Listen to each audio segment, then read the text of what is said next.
All right, we are going to discuss using Jesus' hope. Jesus wants true believers to purposefully choose the hope that is rock solid. And by scanning the New Testament, we find several different kinds of hope. Our first example is the no hope kind of hope. Right? We might have all experienced that at some time in our lives, and we don't want too much of that at all. In Acts 27:19, on the third day, Paul was in a horrendous storm. On the third day, we threw the ship's tackle overboard with our hands. And verse 20, and now when neither sun or stars appeared for many days, so how did they see what they were doing? Right? I mean, maybe they had lightning strikes, I don't know, but this is some storm. And no small tempests beat on us. All hope that we should be saved alive from the ship journey was finally given up. So they just felt hopeless. This is going to end terribly. Then God stepped in, told Paul how he was going to keep everybody alive if nobody left the ship. And they were all saved. So, they went from the worst conditions to the best conditions, but it started out being hopeless. Another no-hope example is in Ephesians 2:12. At that time, you were without Christ, having no hope. That's no hope of being in the first resurrection. That's no hope of living forever, right?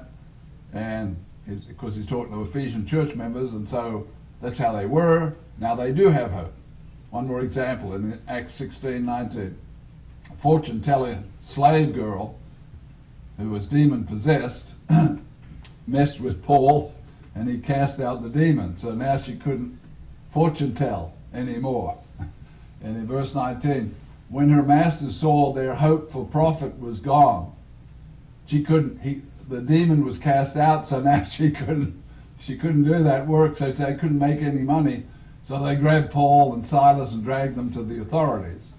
All right, the next set of examples shows a more positive hope, but with the element of uncertainty. And this is probably the hope that most of the people you talk to, when they use the word hope, it's with, I want it to happen, but I have no certainty that it's going to happen.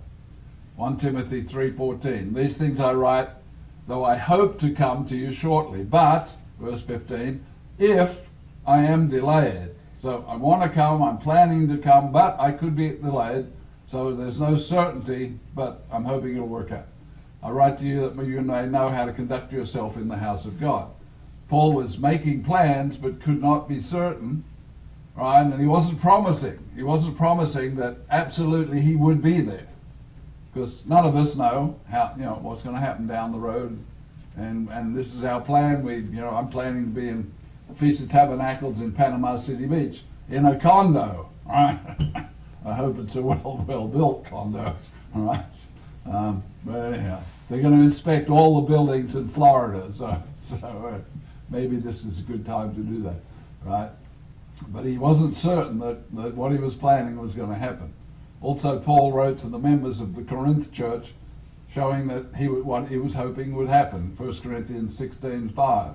Now I will come to you when I pass through Macedonia, verse 7, for I do not wish to see you now. So I'm going to go on, and then I'm going to come back, and I hope to stay a while with you if the Lord permits. So it's like, yes, I want to do this. I hope this will all work out. If nothing big happens, if God doesn't change my plans, if there's not a shipwreck, then that's my plan. I hope to see you. Paul realized that his plans were not totally certain. The Apostle John also, same kind of hope, thinking that it probably would happen if all went well. 2 John 1:12.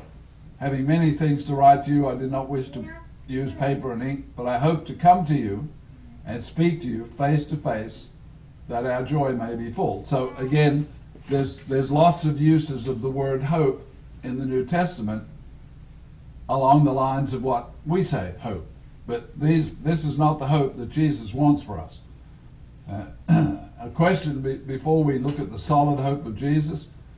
Can anyone suggest a synonym word for our English word hope?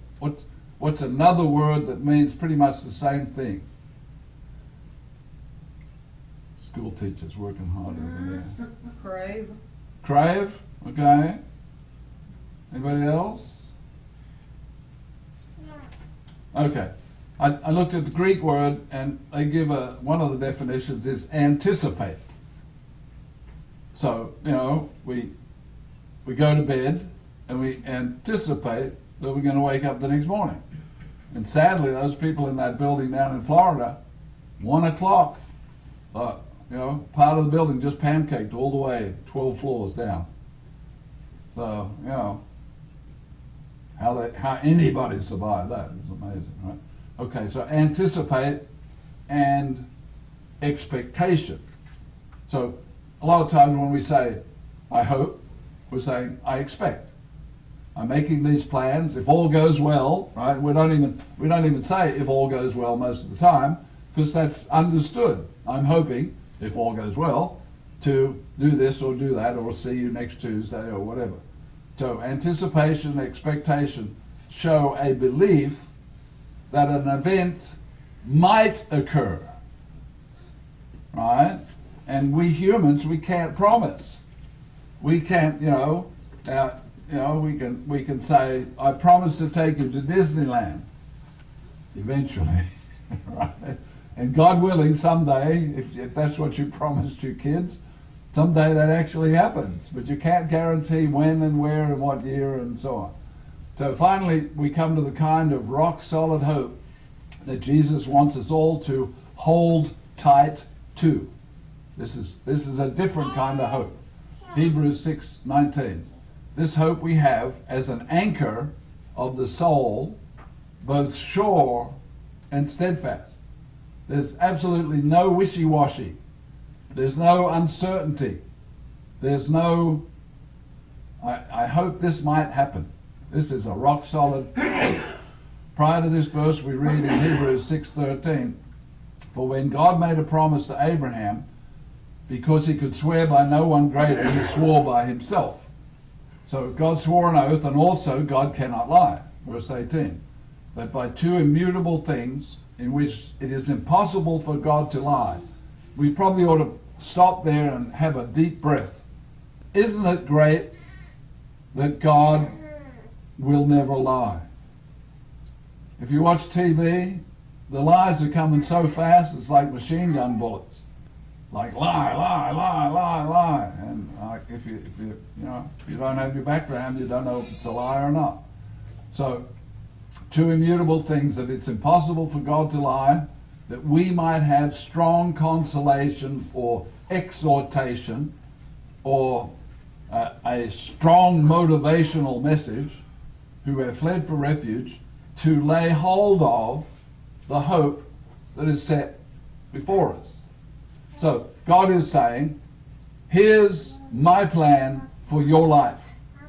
This is where I want you to be. This is the hope of eternal life. And in that verse it says to lay hold of. I looked up the Greek there and I put it in the notes. It is to use strength to seize. You grab hold of this and you don't let it go. All right? That's the kind of hope that Jesus has for us.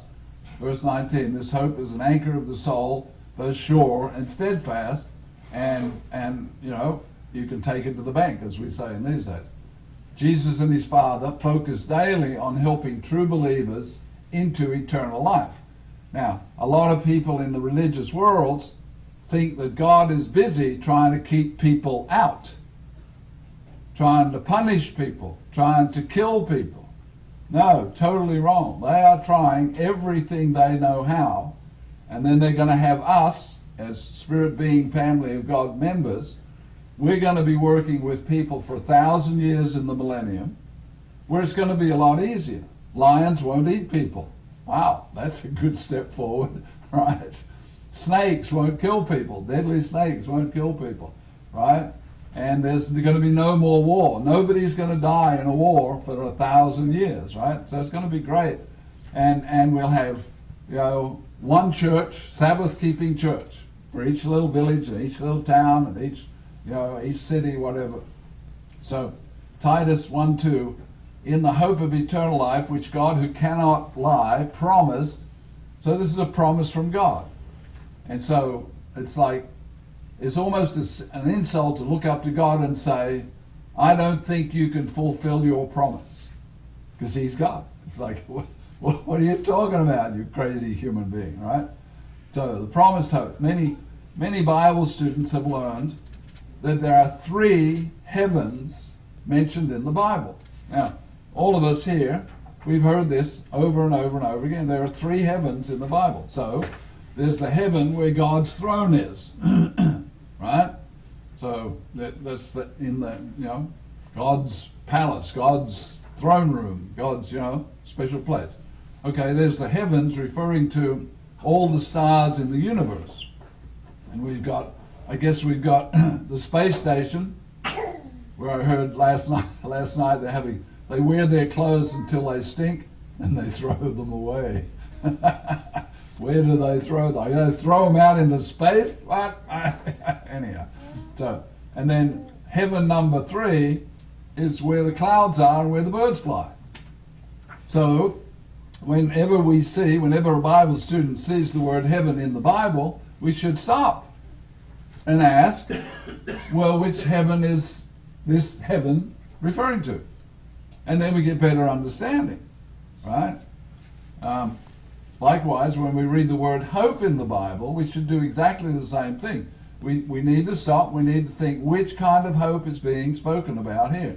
Jesus wants us mentally confident of rock-solid hope that he speaks about and promises. Now, Paul uses the if word. And in Colossians 1:23, he says, if indeed you continue in the faith. So, as long as you're planning to continue in the faith, then the promise holds, the hope of eternal life holds. It's a sure, certain thing. If what?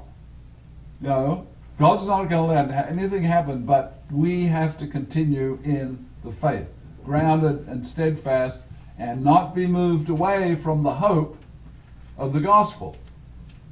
And I was talking to somebody the other day. Most of us are familiar with the freight train and the saying they have that a freight train can't stop on a dime. And for that matter, the what's that silver train, the Amtrak. They can't stop an Amtrak on a dime. It's doing 70 miles an hour. And if you slam on the brakes on a freight train, or you slam on the brakes on an Amtrak train, the momentum is going to carry it forward. Well, the promised hope of God is there to carry us forward. No matter how black it gets, no matter how dark the day is, we need to trust that God's promise will be fulfilled as long as we don't turn away, as long as we remain faithful. Now, each of us need to look in the mirror, asking ourselves, am I, put your name in there, determined to continue in the faith, never moved away from the hope of the gospel? Now, if we keep on answering that, day after day, week after week, we can be sure, we can be certain that God will give us eternal life. It's a done deal if we never turn away. So this is how we should feel, because we are focused on using the Jesus kind